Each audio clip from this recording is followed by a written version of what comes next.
tungkulin ng makabagong pamahayagang pang-campus. Ang una ay impormasyong tungkulin. Ipinababatid sa mga mambabasa ang mga pangyayaring nagaganap, maaaring maganap. Ang mga impormasyon ay maaaring magsimula sa latalain, editorial at iba pang mga seksyon ng pamparalang pang-campus. So, dito, ang pangunahing layunin nito ay magbigay ng kaalaman tungkol sa mahalagang pangyayari sa paralan. Halimbawa nito, ang isang artikulo sa pamparalang pamahayagan ang nagulat tungkol sa matagumpay na Foundation Day celebration ng paaralan, kabilang ang mga itinampok na programa, patimpalak at mga pangunahing tagapagsalita. Ang pangalawa naman dito ay ang opinyong tungkulin. Sa pamamagitan ng editorial at column, binibigyang kahulugan ng editor ang balita at ibinigay rin ang kanyang opinyon sa mahalagang bagay o kabuluhan ng mga pangyayaring sa araw-araw. Dito, inilahad ng manunulat ang kanyang pananaw tungkol sa mahalagang issue sa loob o labas ng paaralan. Halimbawa dito yung isang editorial na nagpapahayag ng opinyon tungkol sa kakulangan ng libro sa paaralan, na nagsusuri kung paano ito nakakaapekto sa kalidad ng edukasyon. Pangatlo, ang edukasyong tungkulin. Isa sa mga pinakamahalagang tungkulin sa pamahayagang pang-campus ay maturuan hindi lamang mag-aral kundi pati na rin ang mga mamayan sa komunidad. Noon, ang pagtalakay sa paksa hinggil sa edukasyong panseks at pagplano ng pamilya ay pinagbabawal sa mga silid-aralan, ngunit sa ngayon, nagiging paksa ng mga mag-aaral na manunulat sa kanilang pamparalang pamahayagan. Dito ay nilalayo nitong magturo at magbigay ng kalaman sa mga estudyanteng tulad ng iba't ibang paksa. Halimbawa dito ay isang artikulo na naglalahad ng mga tips kung paano mas epektibo ang mag-aaral para sa kanilang exam gamit ang iba't ibang study techniques. Pang-apat dito ay ang tagapagbantay ng tungkulin. Ang pamayagang pang-campus ay gumaganap bilang tagapatnubay sa karapatan ng mga mag-aaral. Ito ay nagsisilbing mata ng mga mambabasa.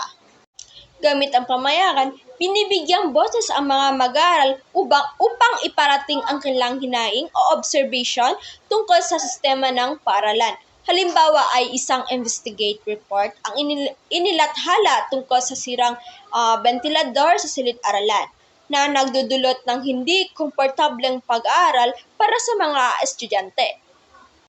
Magandang araw, ako nga pala si Binibining Princess Dayan A. Daod at ngayon ay pag-uusapan natin ang laboratoryong tungkulin ng pahayagang pamparalan. Kapag sinabing laboratoryong tungkulin ay yung papel ng pahayagan bilang pagsasanay lugar ng mga mag-aaral sa pamamahayag.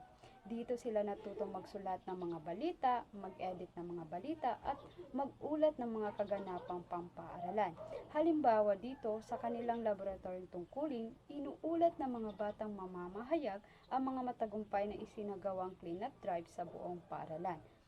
Sa ganitong paraan na nahahasa ang kanilang talento at nakapagpapahayag sila ng mga mahalagang impormasyon. Ngayon pag-uusapan natin ang dokumentaryong tungkulin ng pahayagan ay mahalaga sa pagtatala at pagdodokumento ng mga mahalagang kaganapan sa paaralan. Ito ay naglalayong mapanatili ang mga impormasyon tungkol sa mga proyekto, aktibidad, tagumpay at iba pang pangyayari na may kahalagaan sa buong paaralan. Sa ganitong paraan na itatala ang kasaysayan ng paaralan na magsisilbing gabay sa mga susunod na henerasyon ng mga mag-aaral. Halimbawa dito sa pamamagitan ng dokumentaryong tungkulin ng pahayagan na itatala ang mga mahalagang tagumpay na naganap sa paaralan. Halimbawa dito ang nakaraang paligsahan. Sa dokumentaryong tungkulin, hindi lamang patungkol sa kasalukuyan, kundi ito ay maging sa kasaysayan. Ngayon ay ating pag-uusapan ng panlimbangang tungkulin ng pahayagan ay magbigay aliw o libangan sa mga mambabasa. Bukod sa pagbabalita, nagbibigay din ito ng kasiyahan sa pamamagitan ng mga kwento, tula, comics at palaisipan na maaaring basahin o makapagbigay aliw sa mga mambabasa sa mga mag-aaral pagkatapos ng seryosong aralin. Halimbawa dito, ang section ng comics ng pahayagan ay tumutupad sa tungkulin magbigay aliw sa mga mambabasa. Sa ganitong paraan, nagiging kaagapay ng pahayagan sa pagbibigay ng balanseng karanasan. Ngayon ay dumako tayo sa panghuli. Ang pangkalinangan tungkulin ng pahayagan ay ang pagpapalaganap at pagpapanatili ng kultura, tradisyon at mga pagpapahalagang Pilipino sa loob ng paaralan. Sa pamamagitan ng mga artikulo, tula at sanaysay na ipapasa ang mga kaugalian at paniniwala sa mga mambabasa. Kaya't nahubog ang kanilang mga kamalayan ng mga mag-aaral sa kanilang kultura at pagkakakilanlan. Halimbawa nito, naglathala ang mga pahayagan ng sanaysay tungkol sa paggalang sa mga nakakatanda bilang bahagi ng tungkulin ito. Sa pamamagitan ng pangkalinangan tungkulin, napapahalaga ng mga pagpapahalaga at tradisyon ng ating mga kultura.